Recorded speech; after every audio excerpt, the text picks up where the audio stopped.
Bapak Ibu Saudara yang saya kasihi, pada hari ini saya akan berbicara tentang kesetiaannya yang tidak pernah berhenti di dalam kehidupan kita. Kesetiaannya tidak pernah berhenti dalam kehidupan kita. Bapak Ibu Saudara, di tengah masalah yang sesukar apapun, saya ingin mengatakan kepada kita pada saat ini, jangan cepat mengangkat bendera putih. Bendera putih melambangkan bahwa penyerahan total kepada musuh. Nah, hari ini saya mau katakan di tengah masalah yang sesukar apapun, kita jangan cepat mengangkat bendera putih. Mengapa saudara? Karena sesungguhnya di dalam masalah yang seberat apapun, Tuhan tidak pernah berubah dalam kehidupan kita. Kesetiaannya, kuasanya, kasih dan hikmatnya tetap untuk selama-lamanya. Sekali lagi saudara, saya ingin katakan, kesetiaan, kuasa, kasih dan hikmat Tuhan dalam hidup kita tidak pernah berkurang, namun tetap untuk selama-lamanya. Hal inilah yang harus kita camkan di dalam kehidupan kita. Kita taruh di dalam batin kita senantiasa. Ya, sebagaimana apa yang kita alami hari-hari ini, kesulitan, persoalan, bahkan wabah pandemi corona yang begitu luar biasa, yang menuntut bukti daripada iman kita kepadanya, yang menuntut kesungguhan kita lebih lagi kepadanya. Di dalam masa-masa yang sedang kita alami ini saudara, saya ingin mengatakan kepada kita, kesetiaannya tidak pernah berhenti. Amin. Kesetiaan Tuhan tidak pernah berhenti. Amsal pasal 24 ayat 16 berkata, sebab 7 kali orang benar jatuh, namun ia bangun kembali. Tetapi orang fasik akan roboh dalam bencana. Bapak Ibu Saudara yang saya kasihi, apabila kesengsaraan, pencobaan dan kemalangan terjadi di dalam kehidupan orang benar, mereka akan bangun kembali karena kasih karunia Allah mengangkat mereka. Amin. Kita adalah pribadi-pribadi yang telah dibenarkan oleh Allah. Pribadi-pribadi yang telah ditebus, yang dipilih menjadi umat pemenang. Allah tidak menjamin hidup kita tanpa kesukaran. Tetapi Allah menjanjikan akan memelihara kita apapun keadaannya. Firman ini jelas saudara, orang yang telah dibenarkan Tuhan, orang yang hidupnya berharap kepada kesetiaan Tuhan, sekalipun dia jatuh, dia akan bangun kembali. Amin. 2 Korintus pasal 4 ayat 8 sampai 9 berkata, dalam segala hal kami ditindas, namun tidak terjepit. Kami habis akal, namun tidak putus asa.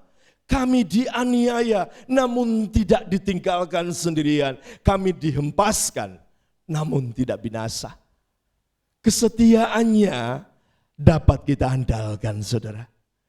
Di dalam segala keadaan, kesetiaan Allah itulah yang menjamin bahwa kalaupun kita berada di dalam kondisi yang membuat kita harus jatuh, dia tidak akan membiarkan kita tergeletak. Amin. Kalaupun kita knockdown, istilahnya orang yang bertinju saudara, ya, knockdown, jatuh di atas ring saudara, tetapi kita tidak akan dibiarkan knockout saudara, KO, keluar dari ring tinju saudara. Seorang petinju saudara di dalam pertandingan bisa saja terpukul, jatuh oleh lawannya, dia jatuh di atas ring saudara. Lantai kanvas di ring itu saudara. Tetapi kalau dia adalah orang yang gigih, orang yang tidak menyerah, dia akan seketika juga, dia akan bangkit kembali, bangun kembali dan kembali bertanding. Amin. Tuhan ingin kita demikian saudara. Hari ini kita akan belajar dari firman Tuhan, bahwa kesetiaan Tuhan tidak pernah berhenti dalam hidup kita. Ya. Kita akan belajar dari kisah kehidupan Daud yang dicatat di dalam 1 Samuel pasal yang ke-30 ayat 3 sampai 8. Peristiwa yang dicatat, ya, apa yang dialami oleh Daud di Ziklag. Ziklag ini berada di wilayah bangsa Filistin. Bapak Ibu Saudara yang saya kasihi, saat itu Daud sedang berada di dalam pelarian karena dikejar-kejar oleh Saul. Ya, yang sangat begitu dengki kepadanya, benci kepada dia. Berulang kali Daud nyaris tertawan ditangkap oleh Saul. Tetapi Tuhan selalu saja menolong Daud sehingga lolos dari kepungan Raja Saul. Sesudah cukup lama saudara, keadaan itu terus menerus berlangsung sedemikian rupa. Daud hidup dari pelarian yang satu kepada pelarian yang lain. Daud juga mulai merasa jenuh dengan keadaan itu saudara. Dan dia mulai berpikir, kalau aku berlindung kepada raja-rajanya orang Filistin, tentu sajalah Saul tidak akan mengejar diriku. Karena pada saat itu, kerajaan Filistin adalah kerajaan yang begitu kuat. Dan Filistin adalah bangsa yang juga sangat ditakuti oleh bangsa Israel pada masa pemerintahan Raja Saul. Lalu apa yang dilakukan oleh Daud, saudara? Daud berlindung kepada salah seorang raja dari Filistin, yaitu Raja Akhis, raja yang ada di wilayah Gad. Raja Akhis mengizinkan Daud beserta para pengikutnya dan seluruh keluarga pengikutnya untuk tinggal bersama di sebuah daerah yang bernama Ziklag. Alhasil saudara, Daud sekarang berada dalam keadaan aman. Dia berada di sebuah kerajaan Filistin di Gad yang dipimpin oleh Raja Akhis. Keluarga Daud dan keluarga seluruh pengikut-pengikut Daud pada masa itu juga turut hidup aman, tentram di Ziklag. Sebagai imbalannya saudara, ya tentu saja ini bukan gratis, ya ada imbalan yang diminta oleh Raja Akhis saudara, adalah perlindungan. Sebagai imbalannya saudara, atas perlindungan yang diberikan oleh Raja Akhis kepada Daud pada masa itu, dari waktu ke waktu Daud harus melaksanakan tugas khusus. Apa tugas khusus saudara? Dia harus turut berperang bersama Raja Akhis untuk bisa memenangi setiap peperangan-peperangan yang dilakukan di masa itu. Suatu hari ketika Daud bersama para pengikutnya sedang mendampingi Akhis untuk berperang, sehingga mereka harus meninggalkan keluarga mereka di Gad, yaitu di Ziklag saudara. Bangsa Amalek tiba-tiba datang ke Ziklag, menyerbu Ziklag dan menjarah seluruh daerah itu saudara. Menjarah seisi kota Ziklag. Dan tidak hanya itu saudara, semuanya diangkut, anak laki-laki, anak perempuan, semua ditawan oleh bangsa Amalek.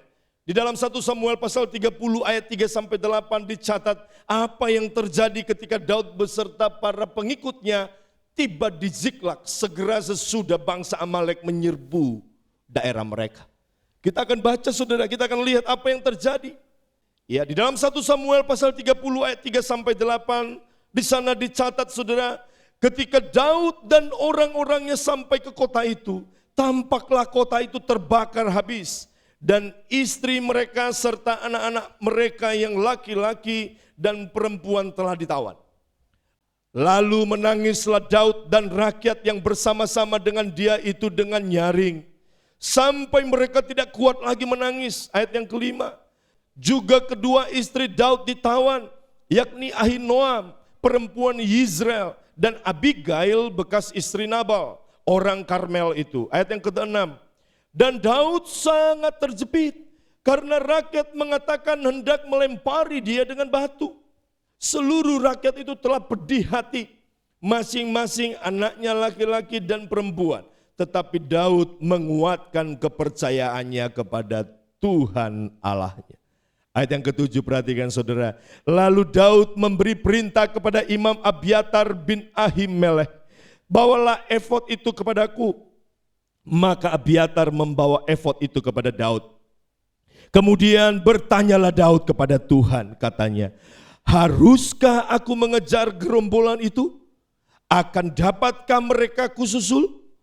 Dan ia berfirman kepadanya, kejarlah, sebab sesungguhnya engkau akan dapat menyusul mereka dan melepaskan para tawanan. Apa yang dialami oleh Daud dan dicatat di dalam ayat-ayat yang baru saja kita baca, saudara, menjelaskan kepada kita tentang 3 hal yang penting. Dan hal ini akan saya bagikan kepada kita, ya, untuk bisa memahami bahwa kesetiaan Tuhan tidak pernah habis di dalam kehidupan kita. 3 hal yang penting yang perlu kita pelajari dari kisah yang baru saja kita bacain. Yang pertama, rasa aman di luar Tuhan merupakan rasa aman yang semu, saudara. Yang kedua, di dalam keadaan terjepit, kuatkanlah kepercayaan kita kepada Tuhan. Dan yang ketiga, saudara, kesetiaan Tuhan merupakan jaminan bagi kehidupan kita. Nah, yang pertama, saudara, rasa aman di luar Tuhan merupakan rasa aman yang semu. Semu artinya, saudara, tidak sejati. Ya, semu artinya tidak sejati. Artinya nampak seperti benar tetapi palsu, saudara. Aspal, asli tapi palsu. Semu artinya tidak tahan lama, saudara. Ya, tidak tahan lama. Sama seperti emas imitasi, saudara. Ya, cincin yang terbuat dari emas imitasi memang akan nampak seperti benar-benar terbuat dari emas. Ya, betul ya? Sepintar warnanya kuning dan berkilauan. Ya. Tetapi ketika dia mulai kena air, pada saat menyuci piring, menyuci baju, ya, seiring waktu warnanya mulai pudar, saudara. Mulai pudar, mulai luntur kemilaunya. Sudah tidak lagi berkilauan seperti sedia kala. Ujung-ujungnya kita akan menemukan cincin tersebut menunjukkan warna aslinya, yaitu seperti warna tembaga. Itulah emas imitasi. Itulah yang disebut dengan emas yang semu. Ya. Jadi rasa aman di luar Tuhan merupakan rasa aman yang semu. Ya. Inilah yang dialami oleh Daud. Selama dia berlindung di Filistin dan tinggal di Ziklag, dia aman, betul. Dia aman dari kejaran Saul.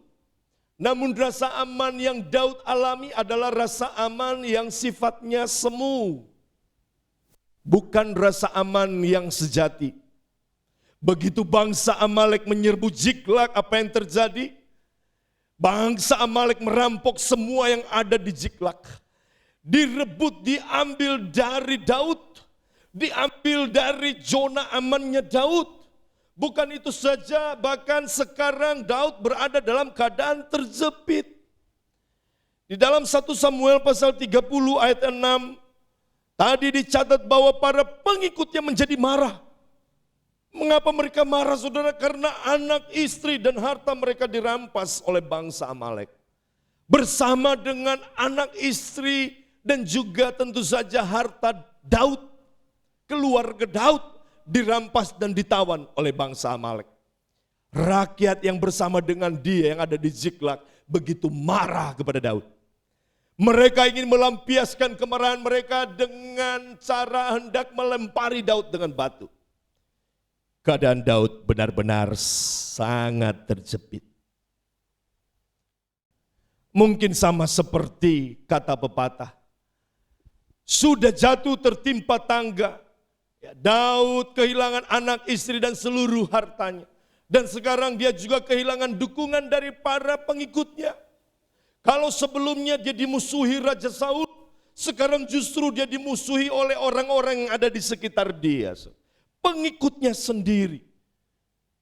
Ya, Bapak Ibu Saudara yang saya kasihi, Ziklag hanyalah perlindungan yang semu bagi Daud. Raja Akhis, memang betul ada raja dari orang Filistin yang ada di Gad.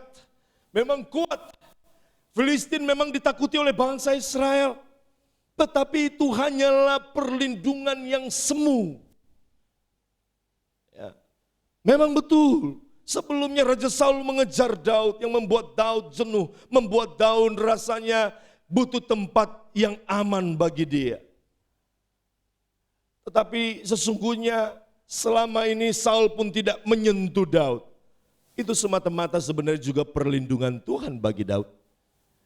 Tetapi ketika Daud mengambil keputusan untuk tinggal, mencari tempat yang aman dengan tinggal di Ziklag, bersekutu dengan Raja Akhis dari Gat, maka sebenarnya dia mengambil keputusan yang salah. Dia telah mencari sebuah tempat yang nampak aman. Aman karena dia tidak akan mengalami ancaman dari Saul. Tetapi hari itu saudara, ya, yang baru saja kita baca saudara, yang terjadi kemudian rasa aman itu hilang ketika bangsa Amalek datang menyerbu Ziklag. Dan para pengikutnya sekarang menjadi berbahaya kepada dia. Para pengikutnya sekarang mengancam dia. Para pengikutnya sekarang membuat dia merasa tidak aman. Baru saja Amalek mengambil keamanan mereka, sekarang juga pengikutnya mulai mengancam rasa aman daripada Daud.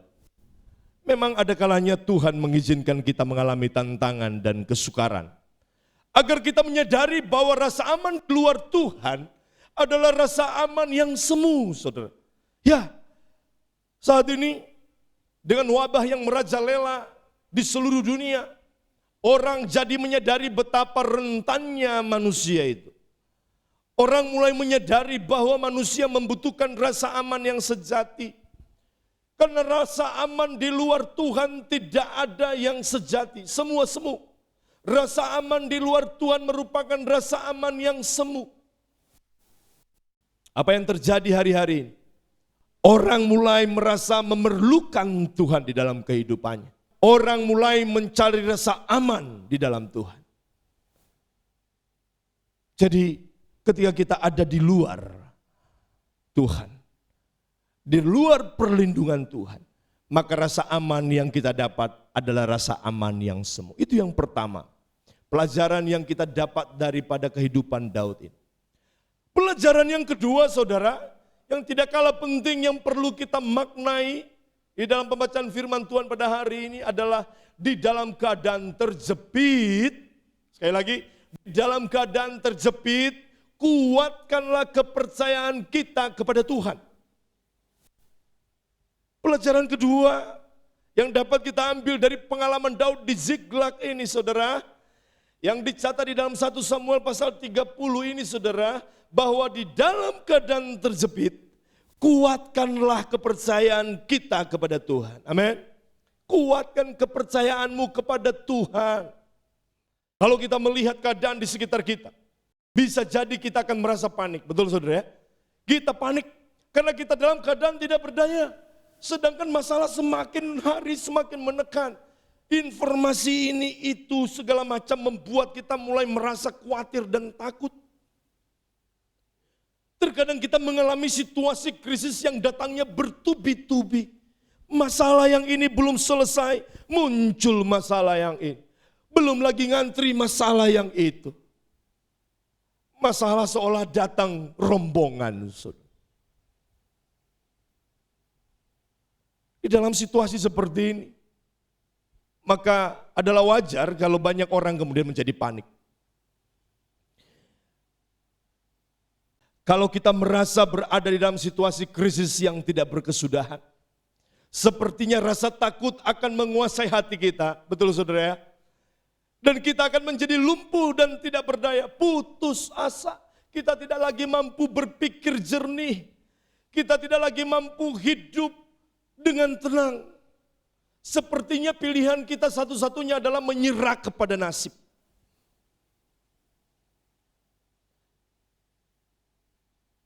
Situasi terjepit seperti itulah yang dialami oleh Daud. Dan di dalam situasi yang sangat sulit itu, Daud justru kemudian melakukan satu hal yang sangat tepat. Dia bukan menyerah kepada keadaan, namun menyerah kepada Tuhan. Puji Tuhan.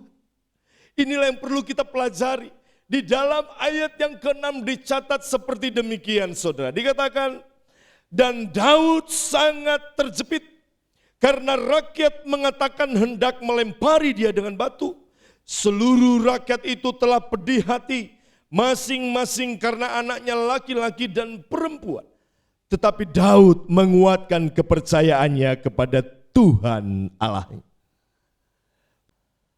Bapak Ibu Saudara yang saya kasihi, Daud menguatkan imannya kepada Tuhan.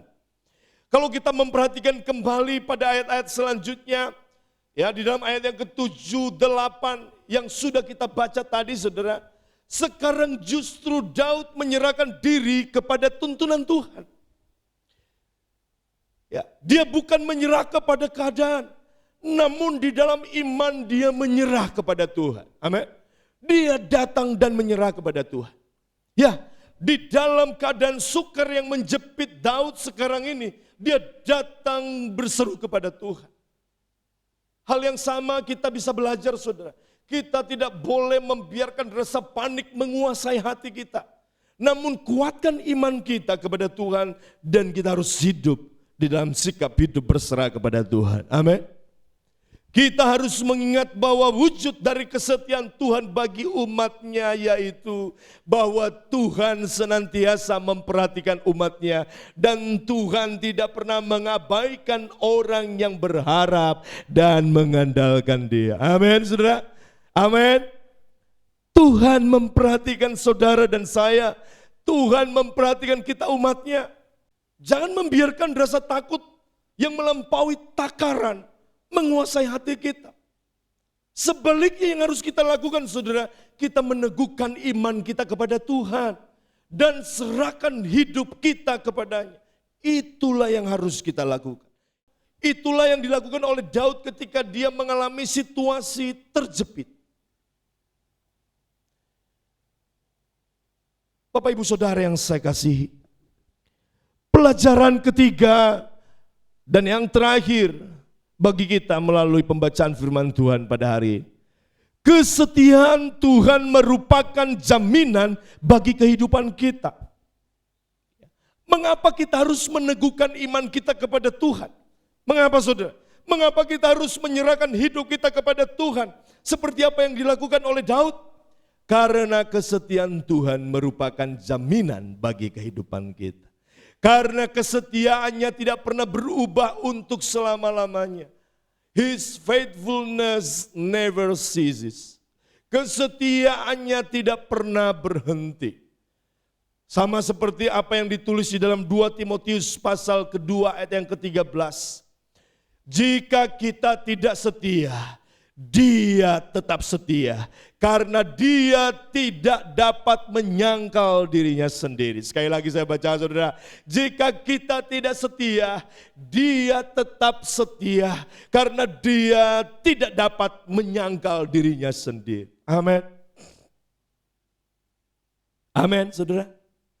Walaupun Daud sempat memalingkan diri dari Tuhan, dia datang kepada Raja Gad yang bernama Raja Akhis untuk meminta perlindungan. Diberikan oleh Raja Akhis. Namun Tuhan tetap setia kepada janjinya kepada Daud. Saya ulang saudara, Tuhan tetap setia kepada janjinya. Apa janjinya kepada Daud saudara? Bahwa Dia akan mengangkat Daud menjadi raja menggantikan Saul. Ia tetap setia kepada Daud. Di dalam kesetiaannya Allah mengulurkan tangan dan menolong Daud. Di dalam kesetiaannya Allah melepaskan Daud dari kesesakan, dari rasa terjepit dan mengubah situasi yang sukar kemudian menjadi kemenangan. Itulah sebabnya saudara, ketika Daud meneguhkan kembali kepercayaannya kepada Tuhan, maka Tuhan segera mengulurkan tangan menolong dia. Bapak Ibu Saudara yang saya kasihi, hari ini mungkin kita berubah tidak setia kepada Tuhan. Bersyukur karena anugerahnya. Hari ini engkau mendengarkan firman Tuhan. Dengar baik saudara. Ketika engkau datang kembali kepada kesetiaan Tuhan, engkau berdiri dan berharap kepada kesetiaannya, Dia akan dengan rela akan mengulurkan tangan menolong kita. Dia akan kembali meneguhkan kita bahwa sekali-kali Dia tidak pernah meninggalkan kita. Amin saudara. di dalam tuntunan Tuhan. Daud bersama para pengikutnya, saudara, mengejar bangsa Amalek yang merampas anak, istri, dan harta mereka. Dan alhasil, tadi kita sudah baca, saudara, Daud berhasil memukul kala orang Amalek tersebut. Di dalam 1 Samuel pasal 30 ayat yang ke-18 dan ayat yang ke-19 dicatat seperti ini, saudara. Daud melepaskan semua apa yang dirampas oleh orang Amalek itu. Juga kedua istrinya dapat dilepaskan Daud. Tidak ada yang hilang pada mereka. Dari hal yang kecil sampai hal yang besar. Sampai anak laki-laki dan anak perempuan. Dan dari jarahan sampai segala sesuatu yang telah dirampas mereka. Semuanya itu dibawa Daud kembali. Wow, luar biasa, saudara. Tuhan itu setia, amin. Tuhan itu setia, amin. Ya, Tuhan itu setia. Itu sebabnya di dalam keadaan yang sesukar apapun, saudara, mari kita berlindung kepada kesetiaan Tuhan. Di dalam keadaan yang terjepit, berharaplah kepada kesetiaan Tuhan. Di dalam keadaan tidak berdaya, berharaplah kepada kesetiaan Tuhan. Oleh karena itu, kalaupun sama seperti Daud, mungkin hari-hari ini kita terpukul, jatuh oleh kesukaran yang sedang kita hadapi. Saya katakan jangan cepat-cepat angkat bendera putih, saudara. Jangan cepat-cepat menyerah. Pertandingan belum selesai. Jangan biarkan diri kita terkapar, amin. Terus bangkit. Engkau jatuh, bangkit lagi. Jatuh namun jangan tergeletak. Kuatkan iman saudara kepada Tuhan. Bangkit, bangkit. Jatuh namun bangkit lagi. Jatuh namun tidak tergeletak. Amin. Bapak ibu saudara yang saya kasih, mari kita akan menyemangati satu dengan lain. Dengan kita berkata bersama, jatuh namun tidak tergeletak. Down but not out. Ini yang menjadi tema kita pada bulan April ini, saudara. Down but not out. DBNO, saudara. Ya, katakan pada kiri kanan saudara, down but not out. Jatuh namun tidak tergeletak. Amin, saudara. Jatuh namun tidak tergeletak.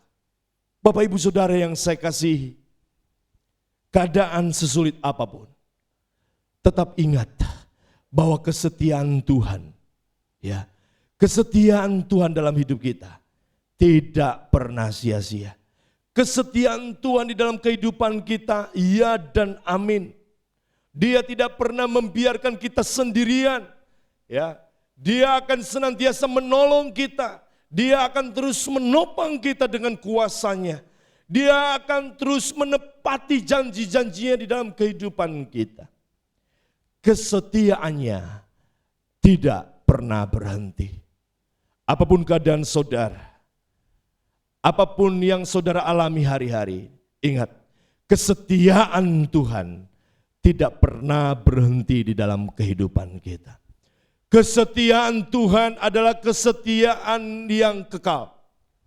Janjinya kekal di dalam kehidupan kita. Amin, saudara. Amin. Jadi apa yang saya sampaikan tadi, saudara, kesetiaan Tuhan yang tidak pernah berakhir dalam hidup kita. Apa yang dialami oleh Daud, seperti apa yang saya sudah jelaskan pada hari ini kepada saudara. Mari pegang erat dalam hidup kita. Bahwa yang pertama, rasa aman di luar Tuhan hanyalah merupakan rasa aman yang semu. Yang kedua, saudara, di dalam keadaan terjepit, mari kuatkanlah kepercayaan kita kepada Tuhan. Amin. Dan yang ketiga, pelajaran penting bagi kita pada hari ini, kesetiaan Tuhan merupakan jaminan bagi kehidupan kita. Tuhan Yesus memberkati. Mari kita tenangkan hati kita, berdoa. Allah Bapa yang begitu mengasihi kami, Allah yang setia kepada janji-janjinya. Kami sungguh bersyukur pada hari ini ya Tuhan, karena begitu besar kasih-Mu bagi kami, karena begitu besar kesetiaan-Mu kepada kami, maka hidup kami senantiasa aman, tentram di dalam Engkau Tuhan. Tidak ada hal yang perlu kami khawatirkan, tidak ada hal yang perlu kami takutkan. Sekalipun masalah mungkin membuat kami jatuh, Tetapi firman-Mu berkata, 7 kali orang benar jatuh, kami akan kembali bangkit karena Engkau adalah sumber kekuatan kami. Pada hari ini Tuhan, kepada kami dijelaskan bahwa rasa aman di luar Engkau ya Tuhan adalah rasa aman yang semu. Mulai sejak hari ini ya Tuhan, kami mau mencari rasa aman sejati hanya di dalam Engkau saja. Kami bersyukur karena kami tahu bahwa kesetiaan-Mu yang tak pernah berkesudahan dalam kehidupan kami akan membawa kami semakin lagi di dalam kemenangan demi kemenangan. Karena di dalam keadaan terjepit, kami akan kembali menguatkan kepercayaan kami kepada Engkau ya Tuhan. Karena kami tahu kesetiaan-Mu Tuhan merupakan jaminan bagi kehidupan kami. Terima kasih untuk firman-Mu. Biarlah firman-Mu Tuhan terus merema di dalam kehidupan kami. Mengubahkan pola pikir kami, mengubahkan kehidupan kami. Dan kami tidak hanya menjadi pendengar-pendengar yang baik, tetapi kami juga akan melakukan di dalam kehidupan kami. Terpuji nama-Mu ya Tuhan. Di dalam nama Yesus Kristus kami berdoa dan mengucap syukur untuk firman-Mu. Setiap kita yang diberkati bersama katakan amin.